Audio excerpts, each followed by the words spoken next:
And it's officially post-game because the Knicks go into San Francisco, first of 4 on the West Coast road trip, Sir. and snatch a win from the Dubs, 119-104.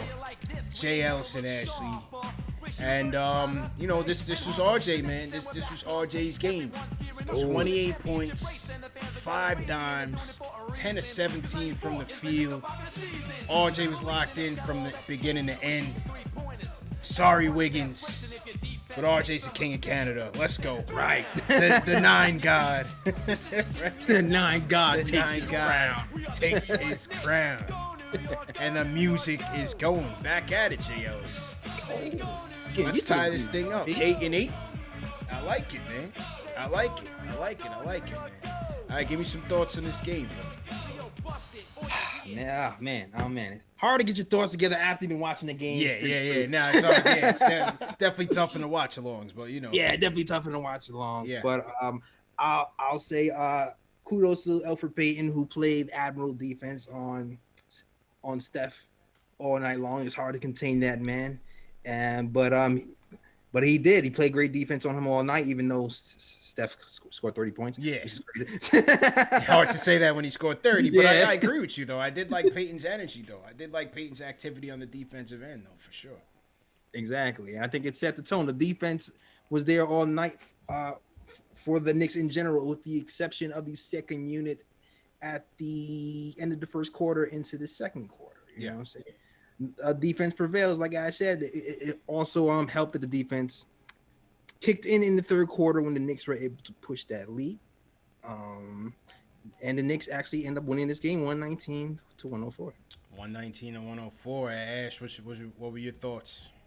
Listen, you guys hear me say it a lot. I'm going to say it a lot for the rest of the season. Your defense always travels. Today, offense looked great, though. I mean, it was clicking on all cylinders. Yes, we had that, stagnant moment with the second unit. But overall, I mean, the offense was really impressive. But the defense, man, this team, number 1 defense in the NBA for a reason. They just do not give up. And this is going to be the difference maker in a lot of these games. I mean, this is a telling – This game here is telling because this is the same team that was able to fight back after a 19-point deficit against the Los Angeles Lakers, the reigning champion Los Angeles Lakers. Yeah. The Lakers, who have arguably one of the best, if not the best currently player in the NBA, LeBron James, Anthony Davis on the team. So for the Knicks to get a win against them, especially with the way that Steph Curry has been playing, especially being able to lock him down and kind of forcing those other guys to be responsible for putting up points, this says a lot about this team and what this team can look like. And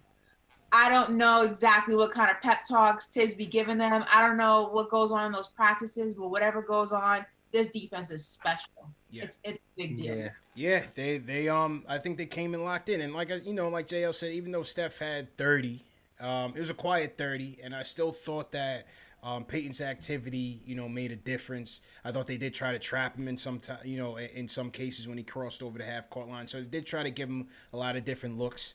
The refs were all over the place. Draymond got thrown out for 2 quick technicals. Steph Curry caught another one late in the game. So, it seems like it kind of got the Dubs off their game. But, as Ashley said, coming into this, the Dubs were on a hot streak. Beat San Antonio last night, had a nice comeback victory over the Lakers and the Clippers as well, some of their highlight victories this season. So anytime the Knicks go on the road on the West Coast, it's always tough.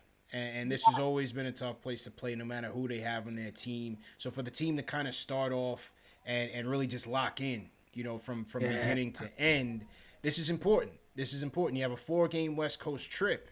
And, this could say a lot about the character and the makeup of this team if they could at least split, 2 out of 4. If they get 3 out of 4, even better. They go into Sacramento tomorrow night. So let's see what happens there. But like I said, I loved what RJ gave us tonight. I thought the Mitch versus Wiseman matchup was pretty entertaining, kind of a stalemate there. But Mitch did, give us some clutch buckets in the end. Bullock started the game off very nicely for us. Alex Burks closed. That could be a trend, J. Ellis. We'll see. Yep. Mm-hmm. Could be a trend. I like that. I like Yeah. that trend. Yeah. And yeah. all those people who, the Warriors were the 4.5 favorites or four Four and a favorites. half point favorites. Four and a to half take point the game. favorites. Yeah. Listen, so all those people who betted against the New York Knicks, I tell you about defense. Defense wins championships and defense wins games. And I'm happy that the Knicks are creating this identity that is, rooted. The foundation is their defense. I'm a big fan of teams with a defensive identity because I feel like in the long run, it's the most consistent. And that's Tibbs.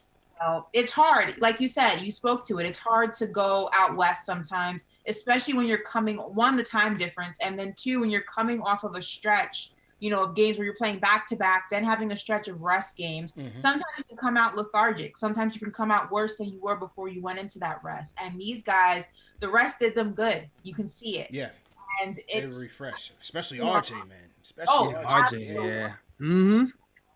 Especially RJ. Yeah. Man. And JL, we saw a ton of RJ on the secondary action, man. Yeah, really as the playmaker there in the half court sets, man. I loved it. Love what I saw from RJ in that set in those sets, bro. Yeah, man. I feel like Tom Thibodeau was grooming RJ to be a playmaker in general. You're gonna start seeing this, especially seeing this in secondary action, like you said, CP, and sometimes he's even initiating it. I can see where it's going. I feel like towards the end of the season, you'll see more and more of RJ holding the ball, giving him the rock in the game situations, in the clock situations, and beyond for RJ. A great night for him, 28 points tonight, clicking on cylinders. And in general, just the assist numbers, we have Julius Randle with 9 assists, Elfrid Payton 5 assists, RJ Barrett 5 assists. It was looking good. I think we have 6 players in double figures tonight. The wealth is being shared. That's why he's able to hit 116 points. Yeah, today. 6 players in double figures, including Alec Burks, who came back from injury. 11 points, but 8 free throw attempts for Alec Burks, JLs, which is crucial down the stretch. Yeah, exactly. When we were struggling to score, Alec Burks came in at the end, got to the line, slowed the game down, especially when that second unit was in, and he was able to calm the second unit down, get to the foul line, and stop the bleeding. So it was great to have Alec Burks back in this lineup, and just to give us a veteran leadership and some poise out there.